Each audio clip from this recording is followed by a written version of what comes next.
தூய மாற்கு எழுதிய நற்செய்தியிலிருந்து வாசகம்.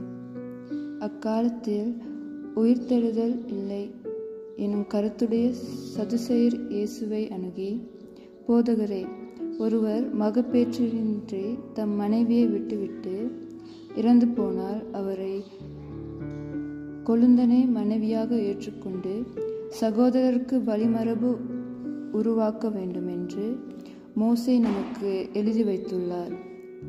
சகோதரர் 7 இருந்தனர். மூத்தவர் ஒரு பெண்ணை மணந்து மகப்பேற்றின்றி இருந்தார். இரண்டாவது அவரை மணந்து அவருடைய மகப்பேற்றை இறந்தார். மூன்றாவதற்கு அவ்வாறே நிகழ்ந்தது. 7 பேரும் மகப்பேறு இல்லாமல் போயிற்று. அனைவருக்கும் கடைசியாக அப்பெண் இறந்தார். அவர்கள் உயிர்த்தெழும் போது அவர் அவர்களுள் யாருக்கு மனைவியாக இருப்பார்? ஏனெனில் 7 அவரை மனைவியாக கொண்டிருந்தனரே என்று கேட்டனர். அதற்கு இயேசு அவர்களிடம், உங்களுக்கு மறைநூலும் தெரியாது, கடவுளின் வல்லமையும் தெரியாது.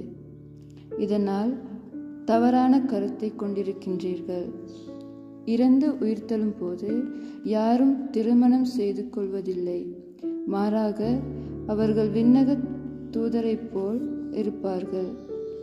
இறந்தோர் உயிருடன் எழுப்பப்படுவது பற்றி மோசேயின் நூலில் முட்புதர் பற்றி நிகழ்ச்சியில் இவ்வாறு வாசித்தது இல்லையா? ஆபிரகாமின் கடவுள், ஈசாக்கின் கடவுள், யாக்கோப்பின் கடவுள் நானே என்று கடவுள் அவரிடம் சொன்னாரே. அவர் இறந்தோர் கடவுள் அல்ல, மாறாக வாழ்வோரின் கடவுள். நீங்கள் தவறாக கருத்து கொண்டிருக்கின்றீர்கள் என்று கூறினார். இது இயேசு கிறிஸ்து வழங்கும் நற்செய்தி. கிறிஸ்துவே உமக்கு புகழ்.